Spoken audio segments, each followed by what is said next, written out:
Well, you decided to come back for the big one, didn't you? Hi folks, I'm Matt and welcome to My Expanded Universe, a show where I go through the entire EU in chronological order as best I know how. Wow, have we got a big one to talk to you about today, right?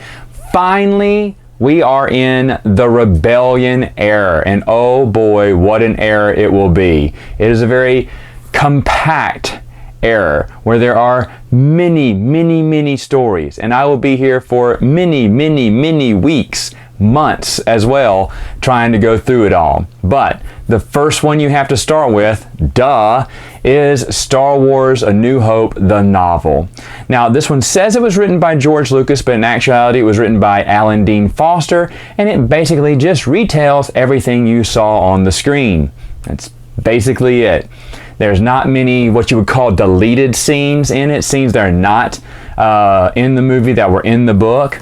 It's not very redeeming, I should say, to read like the prequel books are. The prequel books, as I've talked about before, had a lot of deleted scenes. It had a lot of extra things added into it. The only thing that the Star Wars novel, I call it Star Wars even though it's A New Hope, but the only thing that Star Wars novel had in it was the introduction, which was Journal of the Whills. Now, in this, it basically talks about Emperor Palpatine before he became Emperor. In fact, they called him President Palpatine. It was the first time and the only time we knew what the Emperor's name used to be.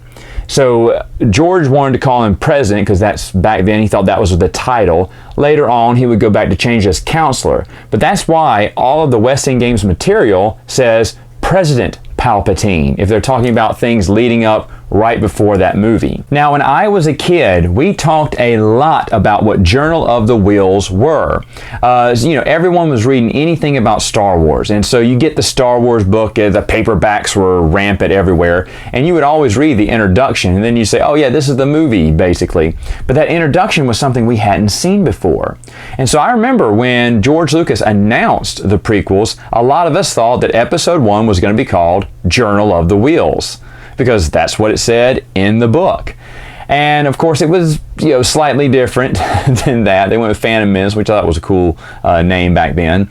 But they changed President, of course, to Counselor, kept the gist of that story right. It's just a very brief synopsis of what's happening to kind of get you into the mindset of where the story starts off.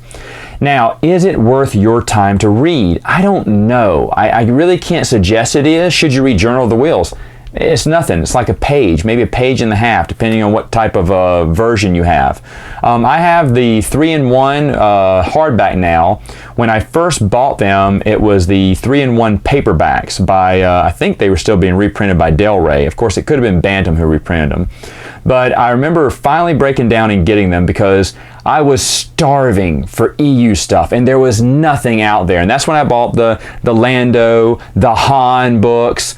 And I didn't mention this when I was talking about Lando or Han, but those books are in my top 10. The Han Solo trilogy is my number 8, and the Lando Calrissian trilogy is my number 7 in best Star Wars novels out there. I read a lot of good stuff when I didn't think I would be reading anything. Those were just filler, and those ended up being in my top 10.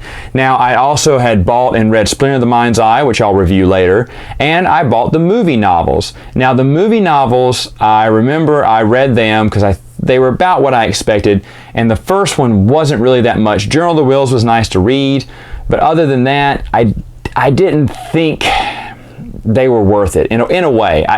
Should you not read them? No, I mean, if you have the time, but it's really not that important.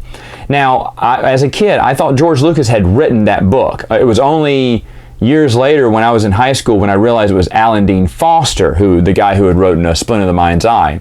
So how does Alan Dean Foster do? Fine, but back then, no one knew Star Wars was going to be a big deal. So he just sat in front of a screening of the movie and then wrote basically what he saw in the movie and maybe add a few extra detail, what was going on in their minds. There's not that much new to it. And that's how a lot of these, movie to book titles were.